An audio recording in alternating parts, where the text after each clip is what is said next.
Hi, I'm Carl, one of the applications engineers here at Teledyne LeCroy, and I would like to answer the frequently asked question, how do I use the Xtreme Browser to find automation commands? Using the Xtreme Browser to find commands is easy. Let me show you how. Today we are using an HDO 6000 oscilloscope, but this answer applies to all of our Maui Xtreme oscilloscopes. With our Xtreme Digital Oscilloscope application running, we select File and then select Minimize. We are now in the Windows environment, and we find the Xtreme Browser icon on our desktop. We open the Xtreme Browser and click the icon on the top left to make a connection between the Xtreme Browser and the oscilloscope application. We navigate through the Xtreme Browser like navigating through the folder structure of a PC.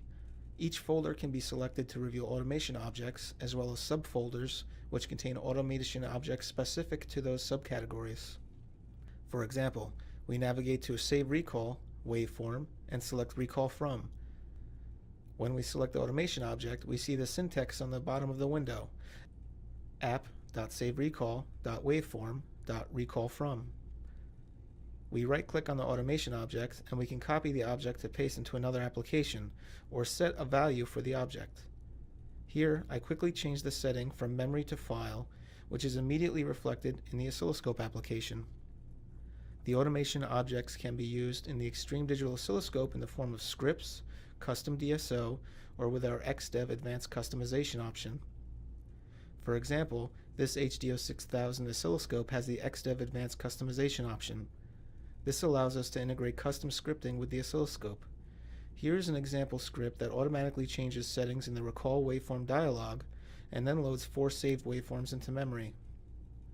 We can see the automation objects we found in the Xtreme Browser and Visual Basic Script. If we were running this script from a remote PC, we would use automation commands. Automation commands are comprised of the automation objects, but with a VBS command in front. The VBS command plus the automation object is the full command that the oscilloscope reads and can be sent from just about any text-based programming language. This is an example of a remote script that would be run from a remote PC in MATLAB that uses our ActiveDSO ActiveX control to connect to the scope. This is how you use the Xtreme Browser to find automation commands. For more answers to frequently asked questions, go to teledynelecroy.com/FAQ.